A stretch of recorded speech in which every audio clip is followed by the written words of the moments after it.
Well, today we shall take up the last three paragraphs of this chapter, The Human Disciple.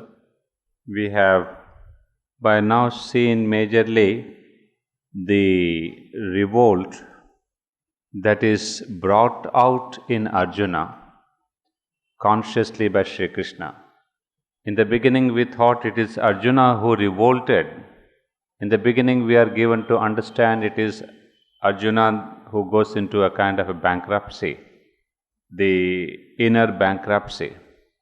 But then we come to know that it was actually Sri Krishna who hastened this inner bankruptcy in Arjuna. It was his own doing, if we can say, that he chose Arjuna, the Kshatriya, the warrior, and brought out in him this common human problem of asceticism, of running away from life, a problem that was quite predominant in those days, of course, which has come even to our days. But that was very acute when people were leaving the battle of life and withdrawing into non-work asceticism. And at the same time,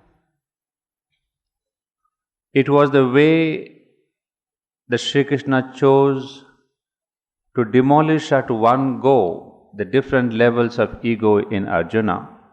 Because, at a point when you are utterly helpless, when you see that your ego cannot support you in any manner, there is no mental ego, vital ego, physical ego, sattvic ego, nothing can support you, then there is a collapse.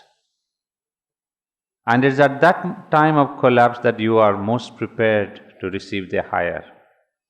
So Sri Krishna plays all this purposely. On one side, he prepares Arjuna to receive the spiritual truth.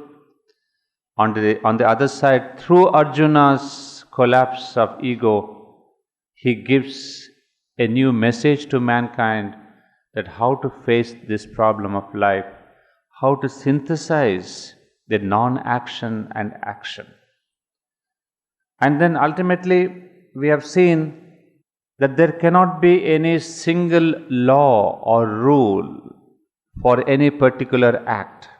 All action has to be done in the light of a particular philosophy of life and with the strength of a new vision of life. All of us have a philosophy of life, and because it is lopsided, because this vision is not understood properly, because we have misinterpreted the purpose of life, that we suffer. We suffer all kinds of sufferings of ego, weaknesses, asceticism, self-pity, and all these things. So what Sri Krishna is telling us is the right interpretation and understanding of life and its meaning. First of all, change your vision and what you understand by life. What is the purpose of life? So if that direction is changed, then all our acts, each one of them, be it small or big or crucial or non-important, all of them will be now guided by yourself, because now you know the direction in which you have to go. You see, if you have to go towards Bangkok or towards China or towards Vietnam, you see it's a completely different direction. It's the eastward journey. So on this eastward journey, you come across many countries, many problems, many ways. But if you change your direction towards the west, again the whole thing is different. So that's how, if we think our life's aim is only to earn money and name and fame and comfort and all that, if that is the materialistic curve of life you choose, then obviously all these problems are part of that curve. But if you change the curve of your life and you say, no, it is the divine's manifestation, it is the serving of the divine that is my aim, to become ultimately an instrument of the divine. That's my goal. You have set the goal, you have set the direction. Its problems are its own, different from the other direction. It's not that this path has no problems, but it will be of different kind. But here the problems become occasions of progress. On the other side, the problems become more occasions to involve you further into ignorance. So you see, the whole attitudinal change comes in depending on the direction that you have chosen in your life. Therefore, he would say, it is in this is what Sri Krishna is trying to give to Arjuna, a new direction, a greater and more comprehensive understanding of life. So although sometimes he answers directly Arjuna's questions regarding what is higher, knowledge is better, or renunciation is better, or action is better, some of the questions are directly answered. But more or less, Sri Krishna sees to it that the whole direction of Arjuna's understanding of life and meaning of life gets changed. That's why, as we read out yesterday, right in the beginning he would speak of the Atman. I mean, even before he can answer all the detailed questions of what is better, or action, or knowledge, or devotion, first he has set Arjuna on the different route, different thinking pattern, different valuation in life. What is important? Action is important? Or is it that your direction is important? So, direction is important, and therefore he would give us about the Atman, its realization, and what exactly is this Atman, who is born, who is not born, what is death. So you see, he gets into great philosophizing. And Arjuna, he says, I'm sorry, all this is fine, it is all mingled for me. All this philosophy is good. But then he still says, Sri Krishna, tell me once again what I should do. So you see, that means the synthesis has not yet taken place in Arjuna's mind. So that's why even after the first chapter, the second chapter, the third chapter, now Sri Krishna, after having said about the first rahasyam, the first secret, he will come into the explanation of the details. So we had more or less come to that point, and we shall now take up the new para. Because we had done a couple of lines from there, but I'll take up from this para. The rest of Arjuna's questions and utterances proceed from the same temperament and character. When he is told that once the soul state is assured, there need be no apparent change in the action. He must act always by the law of his nature, even if the act itself seem faulty and deficient compared with that of another law than his own, he is troubled. The nature? But what of this sense of sin in the action with which he is preoccupied? Is it not this very nature which drives men as if by force and even against their better will into sin and guilt? His practical intelligence is baffled by Krishna's assertion that it was he who in ancient times revealed to Vivaswan this yoga, since lost, which he is now again revealing to Arjuna, and by his demand for an explanation he provokes the famous and oft-quoted statement of avatarhood and its mundane purpose. So here we have those famous verses to which Sri Aurobindo is referring.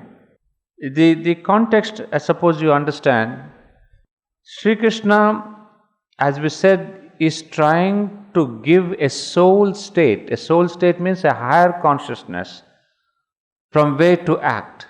You see, this is in fact the synthesis that comes out towards the end of the book.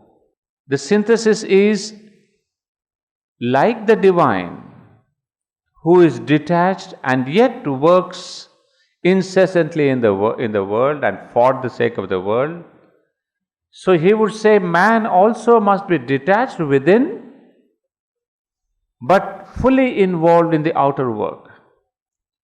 So this is the balance between Purusha and Prakriti, or what it says, what this older yoga would say, the Sankhya Yoga, the witness Purusha and Prakriti. So this is the balance. So in a way we are asked to act with the nature of the divine, the way the divine works in this world. That means the inner detachment and an outer activity. So both must be together. And so he says this is a soul state that Arjuna is asked to take up. And then he says once you are stationed in an inner consciousness, the outer works must not be changed. There need be no apparent change in the action. He must act always by the law of his nature. This we dealt yesterday when we said to act in your own swabhava and achieve whatever you can in the line of your swabhava is much more important than achieving 10 times more in another person's swabhava. Because that would be, perhaps from the mundane and the worldly point of view, a good success. But from the sadhana, the yoga point of view, it doesn't take you too far. Because as we said, your swabhava is the one wavelength that has been given to you to tune with the divine. But the whole problem with human beings is we do not know our own swabhava. It takes time, a long time. You see, in the beginning, you are a student, you come out of the school, the college, then you say, what do I do? I've got my parents to look after, I've got 3 sisters to look after, this and that, and the family compulsions and your own ambitions. They take you towards America, they take you towards Europe, they take you abroad, they take you for the money's sake. You say, no, I've got to have a successful life. So in the beginning, you hardly even think about your swabhava. By chance, you by hook or luck, you got a seat in this medical seat. Of course, there's no luck there. There's something at the bank balance also. If you shell out 40 lakhs, even a stupid student also can get a seat nowadays. Whatever. Just because your parents happen to be rich fellows, they could shell out 50 lakhs. You got into medicine. Just yesterday, we had a student coming to Sakar who said, look, my heart is with psychology. I would like to study psychology. So we said what we can do to help him out in psychology, give him courses at Sakar and all that. But then down the discussion, he suddenly changes his track. He says, I don't know if I should do my MBA also. I said, MBA and psychology, masters in psychology are 2 different things. No, sir, MBA, it fetches you more money and then I've got a mother to look after. Then I said, exactly this is the problem that people normally face. One, you say your swabhava, your inner interest, your leaning, your natural interest is for psychology. And the other is the money concern. Because a lecturer in psychology will definitely not earn as much as an MBA lecturer. So there you see, immediately there was a split in his being. One, the money versus what he himself wants. So we said, look, money will not take you too far. It may give you the innate initial satisfaction that you are earning 50,000 bucks or 60,000. But after a while, even this money will not give you any happiness and inner satisfaction. Whereas if you really take up what you really feel from within, that will be the real joy. So we said, it's up to you to choose, but this is the truth of life. So you see, this is where we do not know our swabhava. There are other concerns of money, other concerns of family, and all those. And then down the line, when you see you got all the money, I know a lot of my own cousins who are stationed in America, they have got what materialism can give 100-fold more than what they need. But then, the same question, Just the other day I was seeing an interview on the TV. Now there's a trend, a lot of Indians are returning home. Because they say we have money in America, we have comfort and all that, but then we don't have family, we don't have the love of the family, we don't have this, togetherness. So then you see people have gone down the track of money and they realize money does not fulfill. It only satisfies your desire. So this is now turning to be a little bit of a more valuation thing. In fact, long back in 1969 or 68, maybe 69, when I wanted to go abroad for my studies to USA, mother had said, if you want to go to America for success and comfort, you may go. And today, after 35 years, the generation that had gone in those days are returning. Because they have seen success and comfort. Exactly these two words mother had told me. That this is what you can get in America, nothing more. So people who have gone there are now, there's a trend of returning because there is something more to life than success and comfort. Those inner values, that inner life, those parents, those brothers, those aunties, those nieces, you don't have all that. So there is, I suppose, generations have to sacrifice themselves to understand that there is something deeper. So that's what we mean here, the law of the nature. You see, so you can be, as Sri Krishna would say, you can do what you want really, where he says, the verse that I'm quoting is chapter 3, 35, sloka. Better is one's own law of works, swadharma, though in itself faulty, than an alien law well wrought out. Death in one's own law of being is better, perilous is it to follow an alien law. So Sri Krishna is very clear. And you see, if these were the ideals followed by the Indian youngsters and the masses, we would have been a different country. However, we cannot cry over what's happened already. Now coming to this next one, his practical intelligence is baffled by Krishna's assertion. Who's Arjuna?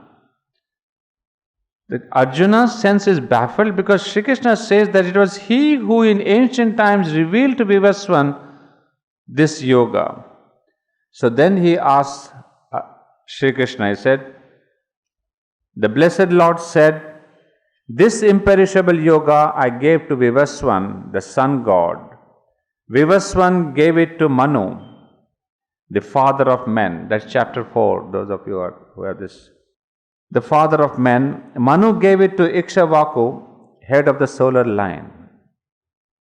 And so it came down from royal sage to royal sage, till it was lost in the great lapse of time, O Parantapa. This same ancient and original yoga has been today declared to thee by me, for thou art my devotee and my friend. This is the highest secret. Arjuna said, the sun god was one of the firstborn of beings, ancestor of the solar dynasty, and thou art only now born into the world. How am I to comprehend that thou declarest it to him in the beginning? The blessed Lord said, many are my lives that are past, and thine also, O Arjuna. All of them I know, but thou knowest not, O scourge of the foe. Though I am the unborn, though I am imperishable in my self-existence, though I am the Lord of all existences, yet I stand upon my own nature, and I come into birth by myself, Maya. What he calls here the famous word, Mama Maya. By that he is born. And then, what Sri Aurobindo is referring to here in this line, and by his demand for an explanation, he provokes the famous and oft-quoted statement of avatarhood and its mundane purpose. And that verse is this famous one in chapter 4, verse 7. Whensoever there is the fading of the dharma, yada yada he dharma saglanir bhavate, Bharata.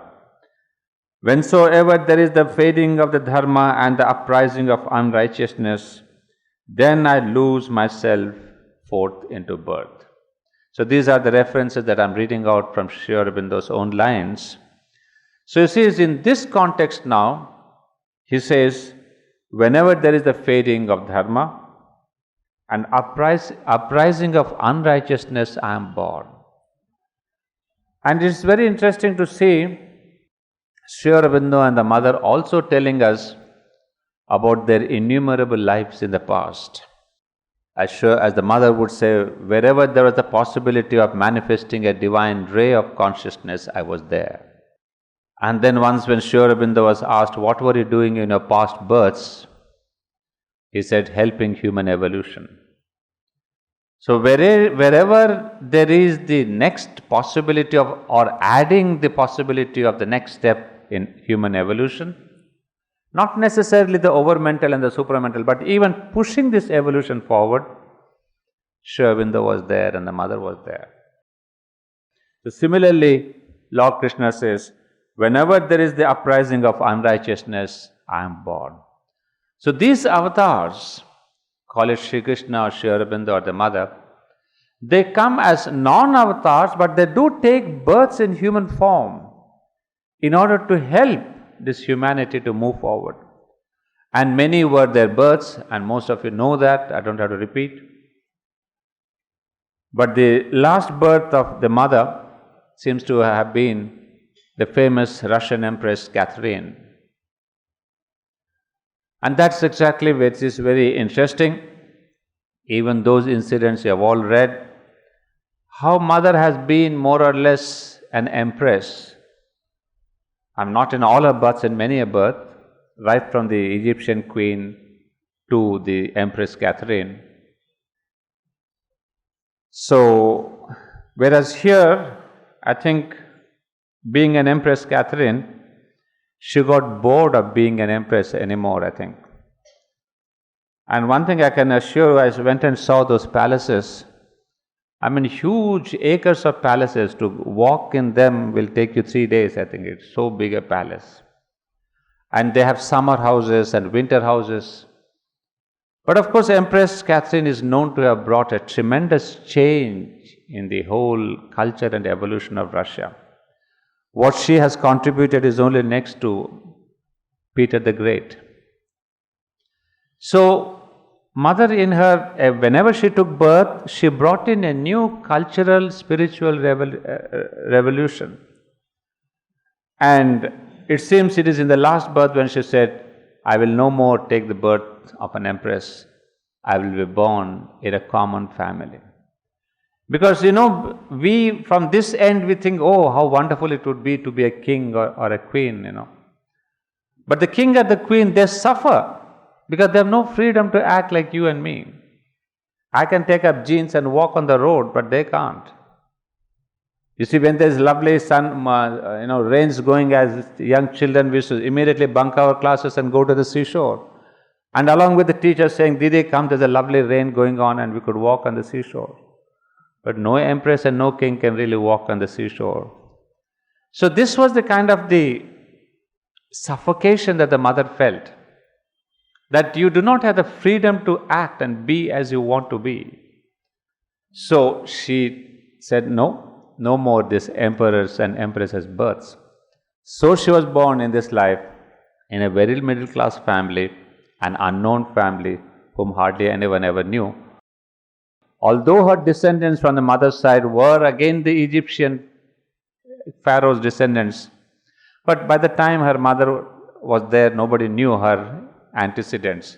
So she was born unknown. So you see, this is interesting. As an empress, the work that she did, and as a common lady, born to a common family, she was born as an avatar now. So avatars were not born as emperors. Avatars came always as simple people. You see Sri Krishna born in the jail, and Sri Aurobindo was a very ordinary educated family, but still nothing very big. So this is interesting that Sri Krishna was born there to be able to play with the gopikas and the gopis. You see the freedom of action, so that this avatar can mingle with the common man. You see, if he has to set an example of living a spiritual life, he cannot be living in a fort or in a palace and say, do this and do that. Avatar always mingles with the people. Bodily he comes down to the lowest people. So Krishna playing with those little urchins on the river side of Narmada and throwing that ball into the river, and then all the snake comes out. These are not stories, they are symbolic. They may be whatever the truth there is. But the avatar always mingles. Of course, we have the famous example of Sri Ram being born as a prince. That is also there. But that was a different consciousness. That was also purposely done. But this avatar of Sri Krishna and Sri Aurobindo and the mother, it was a different purpose. They needed to be with the people. So this is where Sri Aurobindo and Lord Krishna, everyone says, that then I lose myself forth into birth whenever there is unrighteousness. Now the question that I said before you is, what is that unrighteousness which brought Mother and Sri Aurobindo as avatars? Because if the avatar says, I come whenever there is uprising of unrighteousness, what could be that unrighteousness that has fallen upon this earth in the 19th century or in the 20th century or in the 21st century? That's something you should look into. Then only we can justify this verse 7 of chapter 4 of the Bhagavad Gita. However, coming back to this para, so he says, he is again perplexed by the words in which Krishna continues to reconcile action and renunciation of action, and asks once again for a decisive statement of that which is the best and highest, not this mingled words. When he realizes fully the nature of the yoga which he is bidden to embrace, his pragmatic nature, accustomed to act from mental will and preference and desire, is appalled by its difficulty, and he asks what is the end of the soul which attempts and fails, whether it does not lose both this life of human activity and thought and emotion which it has left behind, and the Brahmic consciousness to which it aspires, and falling from both perish like a dissolving cloud. Well, these are also actually almost the translations of these verses that we get in Bhagavad Gita, verses 33 to 38. I'll not read them out, but this is a summary and the gist. And the gist is that, say for example, what is the end of the soul which attempts and fails, whether it does not lose both this life? You see, if you're trying to concentrate in this life of sadhana, in this life of yoga, and if you do not succeed in attaining your goal, and this side you have lost all your material comfort and all that. So what have you gained? Neither the material comfort and success, nor have you gained a success in sadhana. So Arjuna has a doubt, what will happen to such people? This is a very, very legitimate question. Because, okay, you are young, you may start off saying, no, I will reach the supermind. I will reach overmind. I'm just 21, 22, so I have a long life before me. So did many of us start when we were young. And we are 60 now. I don't think we have reached even the farthest tail and the longest tail of the supermind. So what does it mean? Do we get into depression? 40 years have gone by since I wrote my first letter to the mother. Where do I stand in my consciousness of the supermind? So it is a very legitimate question that we have lost the Brahmic consciousness, and at the same time we have lost both the life of the human activity and thought and emotion. Maybe if I had gone to America when I had written to the mother, I would have become a successful professor so-and-so of this university so-and-so. I would have had a big name and be a pro-vice chancellor. I would have had something. But I have lost my professorship and vice chancellorship, and I have lost my Brahmic consciousness. So, the famous Hindi, में क्या बोलते हैं उसको? Well, I won't repeat that. So I don't want to repeat that, you know all of that. So you stand midway, neither here nor there. But does that mean that we don't do the sadhana? That's the question. But I'm just trying to support Arjuna. That's a very, very valid question. You see, Arjuna is questioning what questions we have. You see, he is made to ask questions on our behalf. Just as many a sadhak in the ashram, you see volumes of mother's letters and Sri Aurobindo's letters. There were so many questions that today you don't have any question in your mind that is not answered by them. Because some sadhak, somewhere down the line, a sadhak, a student, a teacher, somebody has already asked that question to the mother, and we have a reply. If only we have a little time to turn the pages and look for them. So what happened? These people ask questions for humanity of the future. So what Arjuna has asked is a wonderful question for all the spiritual sadhaks of the world. What would be their end? And especially those who take up Krishna's yoga or Sri Aurobindo's yoga. Because we have no goalposts, we have only a goal. Other yogas, they have a goalpost. And then they can achieve that and they say, oh lovely, in this life I have achieved this goal. But you and Krishna and Sri Aurobindo don't give any milestones. They give you some milestones which indicate saying you have 650 kilometers more, as we say, to Chennai. And every milestone that Sri Aurobindo's path we see, there's only one word. You have infinity to reach. You go to the next milepost, you have infinity to reach. There's not a mile lesser, not a mile more, saying, oh, I'm coming closer. You see, that is the wonderful journey of Sri Aurobindo and Sri Krishna. It doesn't end. Because the basic thing is, that's what Sri Krishna ultimately tells Arjuna here. Whatever is your age, wherever you are, you start that yoga. You may not finish it. Definitely you will not finish it. The journey of infinity you cannot finish in a life of 70, 80, 90, 120 years. No chance. So he says, but start you must. At the age of 21, 41, 61, 71, matters not. Because he says, that is the beauty, that wherever you live in this life, you will continue in your life from that point. So all that you have earned, put it in your ICICI bank, and the day you leave your body, confiscated by your family members, by your son, by your daughter, daughter-in-law and all that.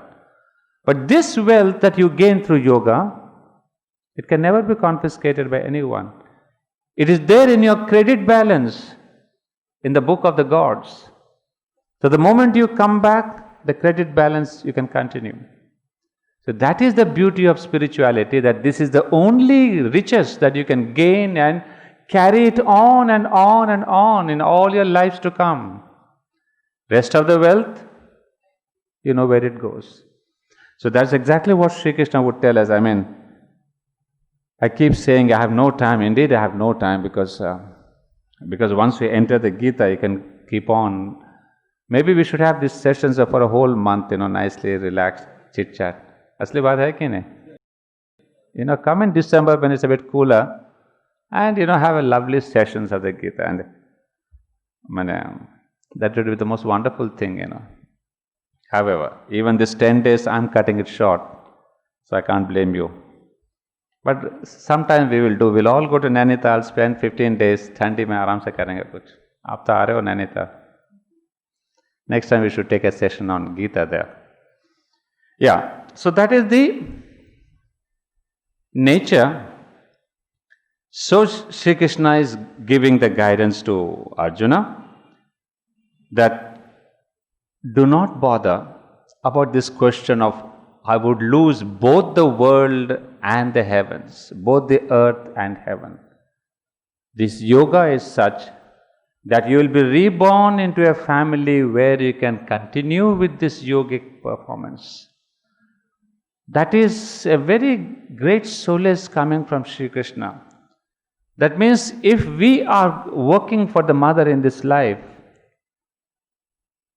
we can all live rest assured that we'll continue to work for the mother in the coming lives also. That's my greatest consolation for my death. That death is not a bar. I will continue to work for the mother. That zeal, that truth adds a lot of zeal for me to work for the mother. Because I know I'll keep on wonderfully, life after life, life after work for her alone. So this truth of Sri Krishna has emboldened me to work further.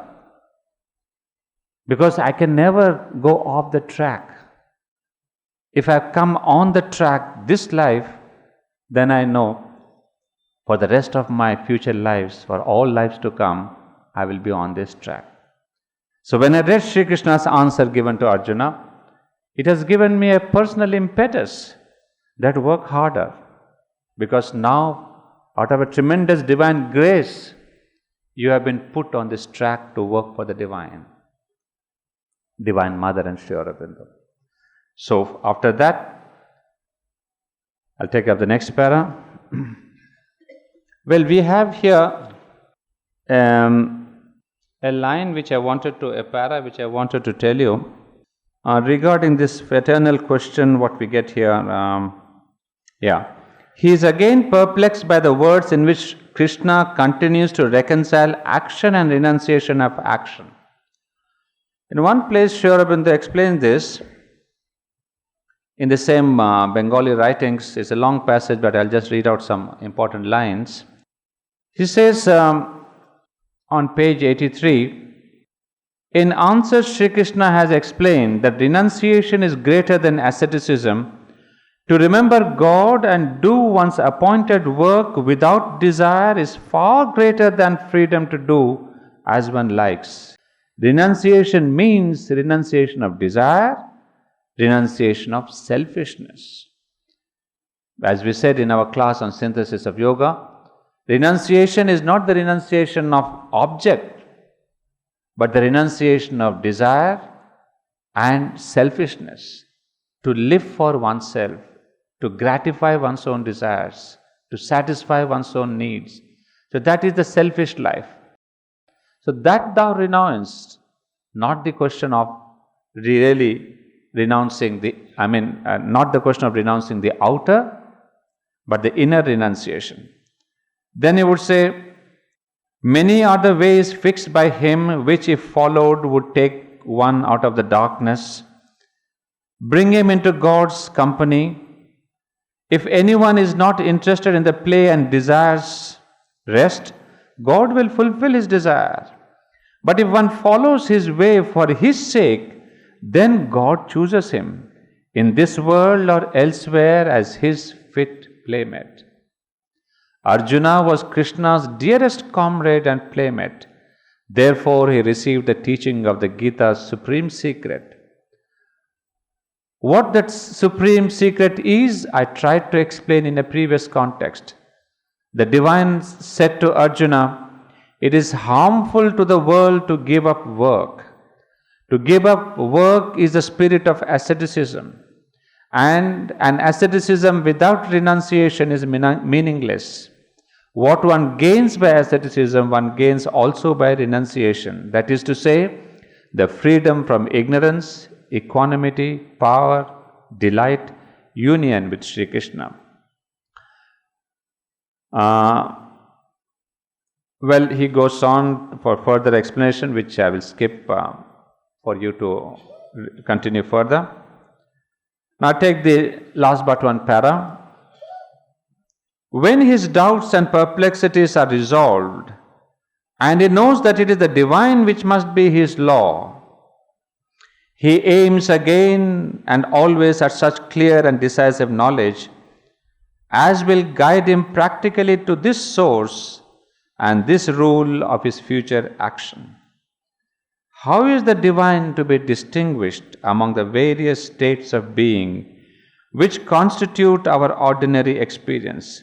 What are the great manifestations of its self-energy in the world in which he can recognize and realize it by meditation? Now this is, I think most of you know, what we are referring to here is the different vibhutis. These are the forms of vibhutis that the divine takes up. What are these? The great manifestations of its self-energy. So Arjuna says, how do I recognize what are the different forms you have taken up? So here there's a long passage in chapter 10. Almost 20 verses are there when Sri Krishna describes what have been his previous births. I'll give you just sample readings, not all the 20 verses, but just to give you an idea. O Gudakesha, on page 679, I, O Gudakesha, am the self which abides within all beings.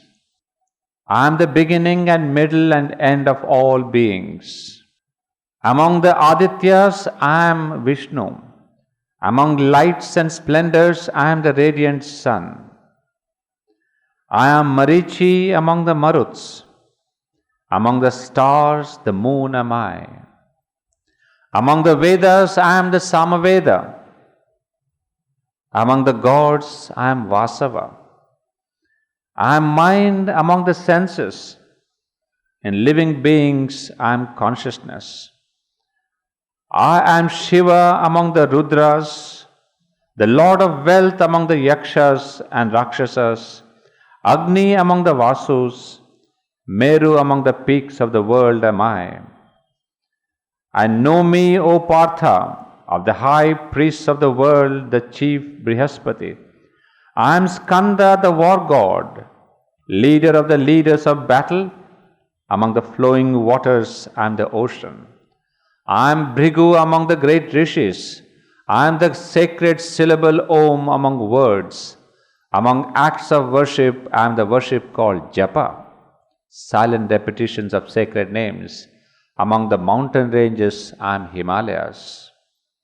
I am the Ashwatha among all plants and trees, and I am Narada among the divine sages. Chitraratha among the Gandharvas, the Muni Kapila among the Siddhas. Among weapons, I am the divine thunderbolt. I am Kamadhenu, the cow of plenty among cattle. And I am Ananta among the Nagas, Varuna among the peoples of the sea, Aryaman among the fathers, Yama among those who maintain rule and law. I am the wind among purifiers. I am Rama among warriors, and I am the alligator among fishes. Among the rivers, Ganges am I. So we have all this description that go on till verse 40. And these are the vibhutis. Well, we have separate chapter in this the book. Who exactly is a vibhuti? What's the difference between a vibhuti and an avatar? Well, in brief, a vibhuti is a ray of consciousness of the divine who comes for a specific work on earth, whereas an avatar comes for a specific elevation of the human consciousness. It is a kind of a difference of status. An avatar takes humanity to the next level of evolution, whereas a vibhuti prepares humanity for the coming of the avatar, or after the avatar comes and goes, he solidifies the teachings of that avatar. For example, we say John the Baptist. He prepared for the coming of Christ. So he prepares the general humanity, makes them mentally open to the coming of the new avatar. So we have like that many an avatar, many a vibhutis, at least told by Sri Aurobindo and the mother. For example, Napoleon was an avatar. He was a vibhuti. He was the vibhuti of Maheshwari. A vibhuti of Maheshwari means what? He spreads knowledge. And Napoleon was not just an emperor Napoleon that the world history knows it to be. Napoleon spread the knowledge of equality, freedom and liberty. And today the world, if we are really fighting for democracy, is thanks to Napoleon. He spread this ideal of democracy, equality and liberty, that the French mantra, through into the world. And the modus operandi has been war. But the result has been to spread a new knowledge. So it is after Napoleon that this so-called modernism began. So the world took a complete turn over after Napoleon. We have Leonardo da Vinci, another great Vibhuti, who has given so much of knowledge to the world that today if you are thinking of aeroplane or a submarine, thanks to Leonardo. And the great Mona Lisa, again, was none else but the mother herself. Leonardo seems to have been Sri Aurobindo himself. So you see how these great avatars take births as human beings who turn the tide of the times. So like that we have many a person. In fact, when I was speaking to you last time about the question of rebirths and people taking new births in different lives, so what is the difference between being a Christian or a Hindu? Just last night I was watching a history channel and I was looking at the story of Robespierre. You know who he is? Robespierre was the French revolutionary who pulled down the royalty. The whole of French Revolution began because of Robespierre, a young lawyer. You know, in those times after Louis XIV, Louis XIV, the whole French nation was going down the drain. Because one side, the whole wealth was being concentrated among the royalties, and the common people were suffering so much so that there was not even bread for the common people to eat. So the French had gone to one side, you know, culture and royalty and this and that and the wealth. It was immensely rich one side and horribly poor on the other side. So for these three generations of Louis XIV, Louis XV and Louis XVI, it came down to such a level that Robespierre, he turned the tide, he led the revolution, and the whole French Revolution stands on his shoulders. And unfortunately or fortunately, Sri Aurobindo too was part of that French Revolution. And once when he was giving talks here, suddenly he feels a pain on his neck. And asked why did he feel the pain, he says, I still feel the pain of the guillotine on my neck. The same Sri Aurobindo was guillotined during the French Revolution by Robespierre. And the funniest part is, now in this birth of Sri Aurobindo as the avatar, that Robespierre is again back to the ashram. He is now living in the ashram as Mr. X. Incredible. So what is this soul question of, soul doing this and that? That fellow who guillotined Sri Aurobindo now comes as a disciple of Sri Aurobindo. And it is said, mother brought him down. Mother brought this Robespierre to Sri Aurobindo. And that gentleman asked the mother, why did you bring me? What is the purpose of my being brought here? Mother said, you see, in history what happens is the same Robespierre, the revolution went so violent that ultimately the leaders of revolution themselves were guillotined. That is how the revolutions end. The leaders get beheaded at the end. So Robespierre too was beheaded. The one who started this beheading business, guillotining, he too was guillotined in the end. But then mother told this gentleman that just before death, you called out so sincerely, liberté, égalité, fraternité, liberty, equality and fraternity. That's one single sincere cry, that which cannot be realized in any other way than the spiritual way. So I brought you down to Sri Aurobindo's ashram now, so that in this spiritual consciousness you can realize what you cried for before you were guillotined. Incredible. I mean, these are true stories. I've heard it from the horse's mouth. I'm not telling you tall tales. I can write it down and even sign it. Because the same Robespierre told me this is the story of his life. So you see, when Gita says what your last thoughts before death are important, this is a single real case. Because there was such a call of his being, because he believed in this equality, fraternity and liberty. And Mother said, such thing cannot be realized in a normal world. It's only in a spiritual world, in a spiritual place, you can realize that. So that you may realize what you cried for, I have brought you. And you see the guillotine and the person who guillotines, both are met in Pondicherry. One who suffered the guillotine and one who put the blade on Sri Aurobindo's neck. So where is the relation? What is the question of I am a Hindu, you are a Robespierre, you are this or that? And the famous stories you have heard of this Helen of Troy. Know the story?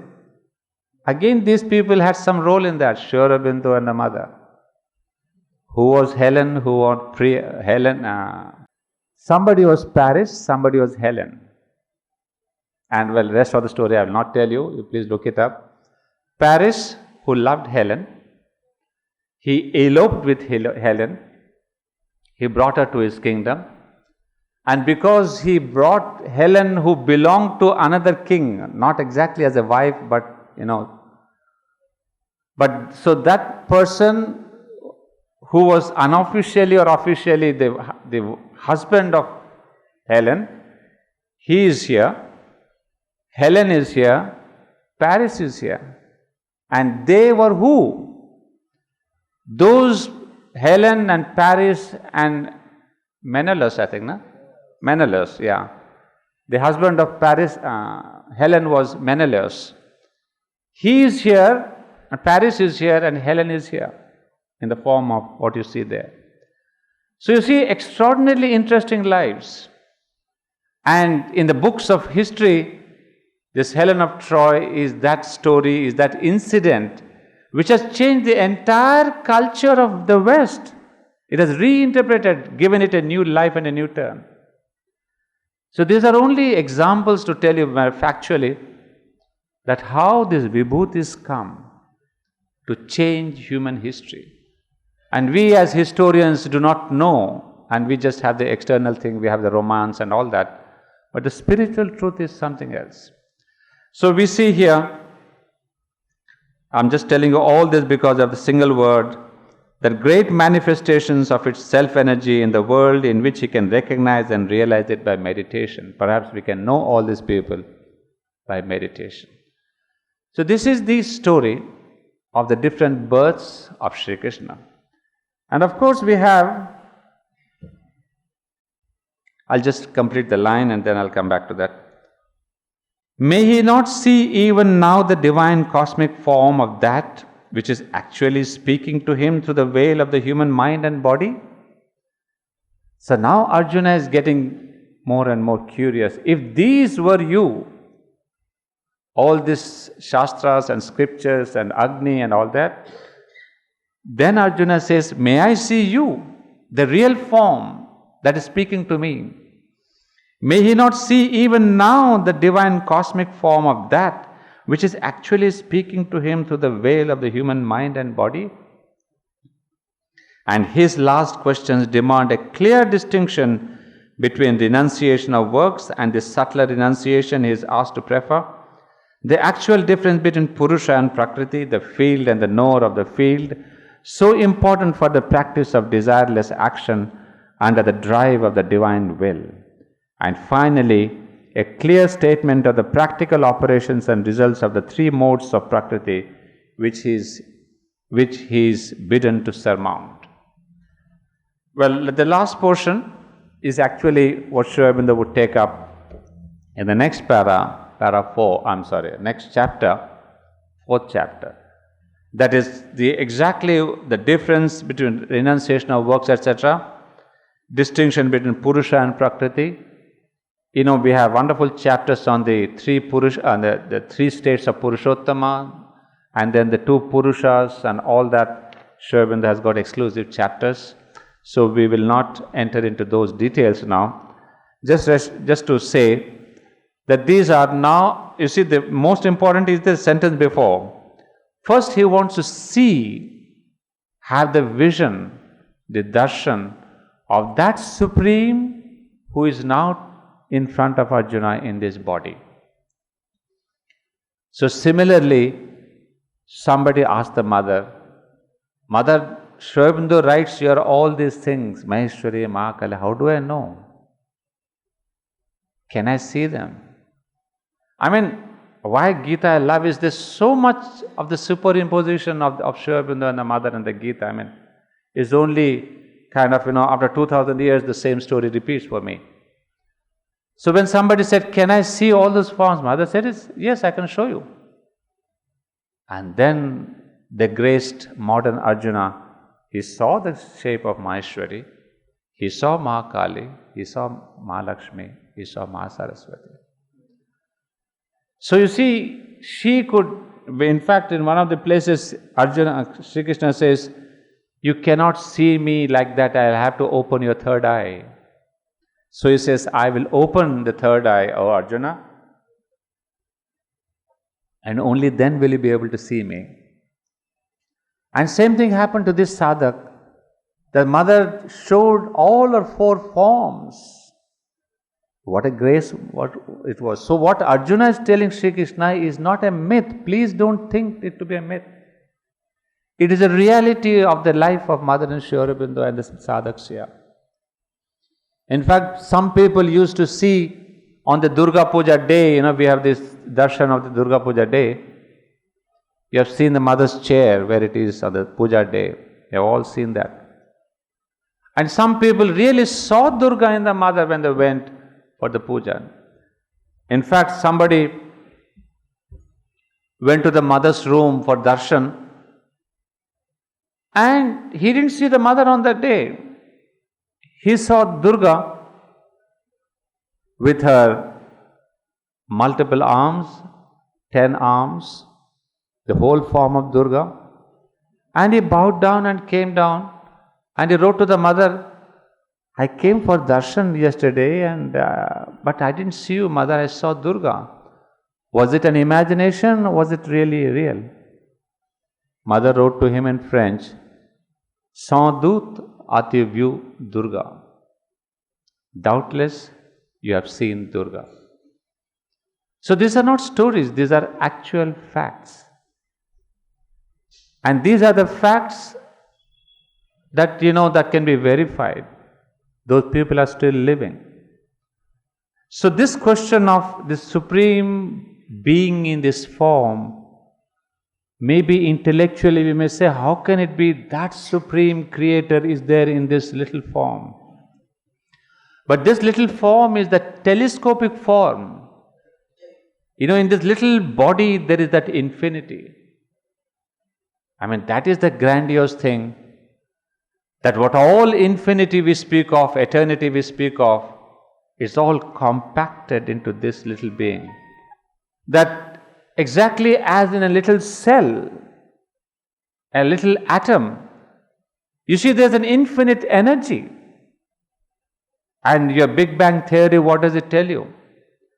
In that little spot, the whole universe was there potentially. When there was a Big Bang, from the little dot, the whole world came through. So when energy can be compacted into a very, very tiny infinitesimal point, so too that infinity and eternity can be compacted into their form or into Krishna's form. So there's nothing logical or illogical about it. Science tells you, and we know it, and we know the spiritual facts.